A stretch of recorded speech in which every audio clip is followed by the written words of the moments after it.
Startled by divorce warning. Mysterious Meghan Markle vanishes from public life for months. Harry has been everywhere as he wages his courtroom fight, but his wife has been strangely absent, and no one knows why.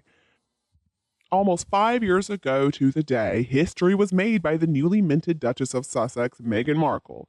It was a moment that infuriated many of the Fleet Street conservatives and the bobbing TV talking heads too. It was the first real moment of her royal career.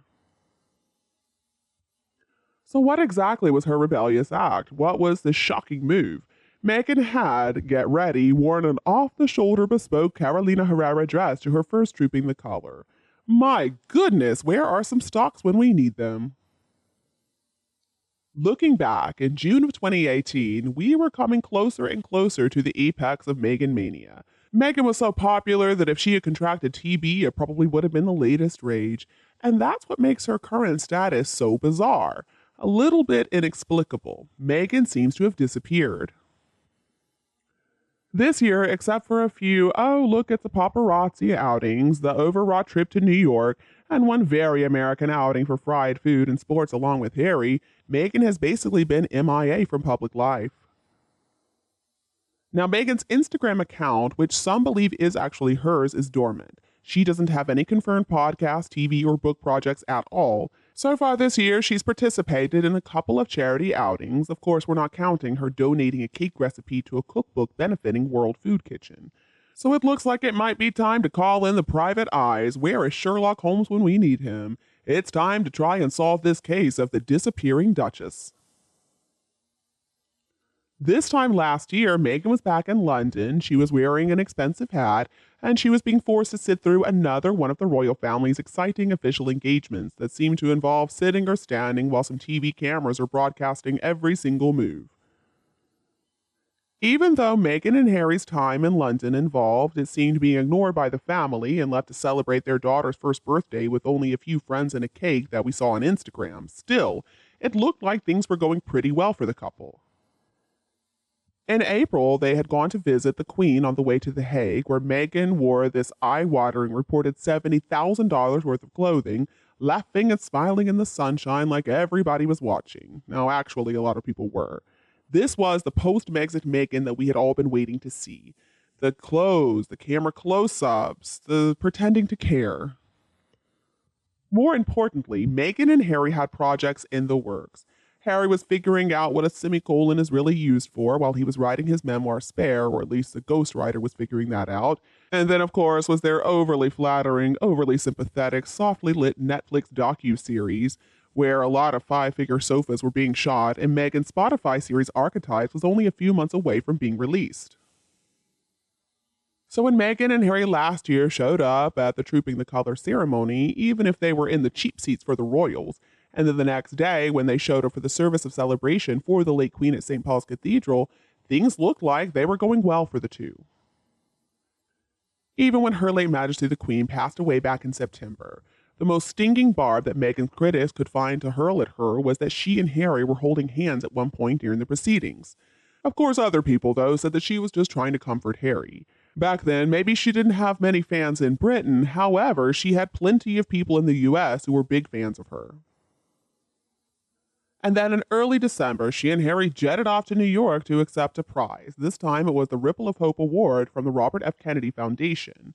She was dressed to the nines in diamonds, an off-the-shoulder white dress, and a sleek updo. She seemed to be the epitome of modern cool, being hailed for some saintly work. Still not sure exactly what good work she really did, but anyway, let me get back to you on that one. And then came their Netflix docu-series, the debut of Harry's tell-all memoir, and his series of interviews, the whiny, petulant Duke sitting in some generic California rooms offering up some pathetic justifications for having thoroughly trashed his family in print. And just like that, like some fairy godmother had flicked her wand, Meghan basically disappeared from public life altogether. When Meghan and Harry's US popularity numbers plummeted, a situation that was best summed up by one Newsweek headline, the more Prince Harry and Meghan Markle say, the less Americans like them.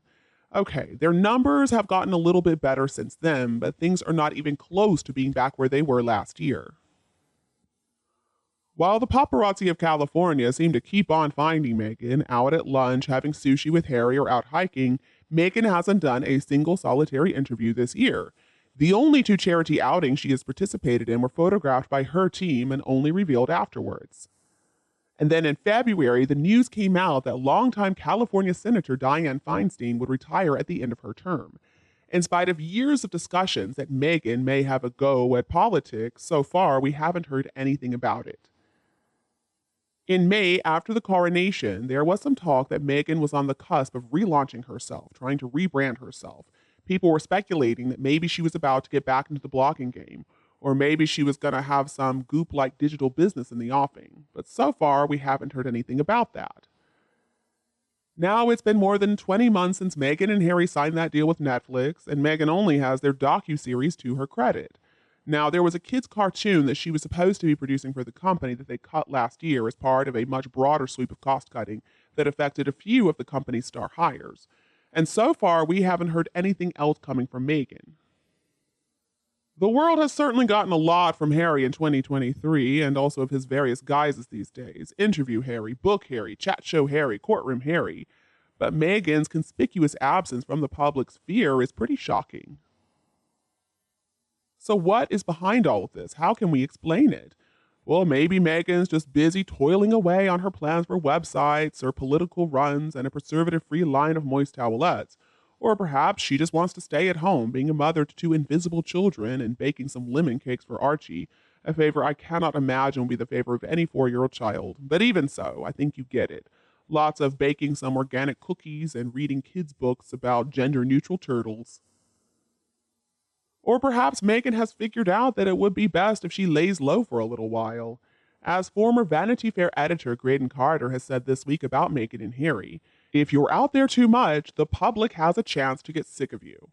So here's another theory. After she signed on with the Hollywood talent agency WME, are a bunch of men wearing suits and hair transplants figuring out some thrilling plans for this new, improved Meghan? For the time being, this reclusive version of Meghan stands in shocking contrast to the woman who managed to catapult herself from 6th on the call sheet of a cable TV show to a global mononym in less time than it took Fergie to open her tax bills. So for now at least, it looks like Meghan is the Greta Garbo of the Gabriella Hearst set, for now being the important part of that sentence. So what is going to happen next?